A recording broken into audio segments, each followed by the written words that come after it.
انس بن مالک رضی اللہ تعالی عنہ فرماتے ہیں کہ نبی علیہ الصلوۃ والسلام نے فرمایا اذا اراد اللہ بعبده خیرا عجل له العقوبۃ فی الدنیا، کہ جب اللہ تعالیٰ اپنے بندے سے خیر کا ارادہ کرتا ہے تو اس کی سزا کو اس دنیا میں جلدی دے دیتا ہے. واذا اراد اللہ بعبده الشر امسک عنه بذنبه حتى يوافي به یوم القیامہ، اور جب اللہ تعالیٰ اپنے بندے سے شر کا ارادہ کرتا ہے تو اللہ تعالیٰ اس کے گناہوں کی سزا اس دنیا میں اس سے روک لیتا ہے یہاں تک کہ پوری کمپلیٹ اس کو سزا جو ہے وہ قیامت والے دن ملتی ہے.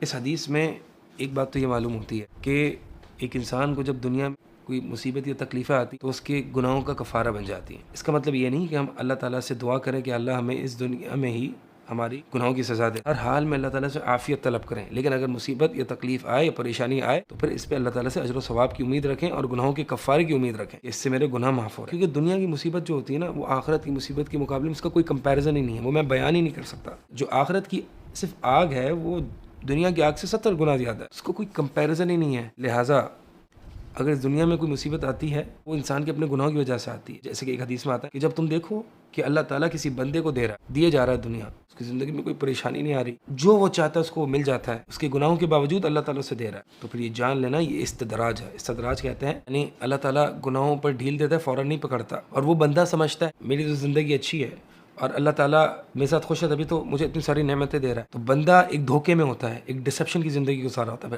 اچانک اس کی پکڑ آتی ہے. یہ استدراج ہے. ہمیں یہ دیکھنا چاہیے کہ ہم کہیں ایسے تو نہیں کہ ہمارے پاس نعمتیں آ رہی ہیں اور ہم گناہ بھی کرتے جا رہے ہیں. صحابہ تو بڑے پریشان ہو جاتے تھے کہ جب ان کے سامنے دنیا کھل جاتی اور دنیا کی نعمتیں مل جاتی تو وہ رو پڑتے تھے کہ اللہ تو نے کہیں ہماری نیکیوں کا بدلہ دنیا میں تو نہیں دے دیا. یقیناً یہ ایک رونے کا ایک فکر کا مقام ہے. انسان کے پاس جب دنیا کھل جائے تو واقعی ایک فکر ہوتی ہے، جیسے کہ قرآن میں اللہ تعالیٰ نے فرمایا جس دن آگ میں پیش کیے جائیں گے، جہنم میں پیش کیے جائیں گے کفار، تو ان سے کہا جائے گا اذھبتم طیباتکم فی الحیاتکم الدنیا واستمتعتم بہا، تم نے اپنے نیک اعمال کا صلہ، ریوارڈ، اجر دنیا میں ہی چکھ لیا اور پا لیا. آج تمہارے لیے کوئی صلہ اور اس کا ریوارڈ نہیں، آج تمہارے لیے عذاب ہے. تو یہ بہت ممکن ہے کہ اللہ تعالیٰ ایک بندے کو اس کا نیکیوں کا ثواب اس کو دنیا میں ہی دے دے.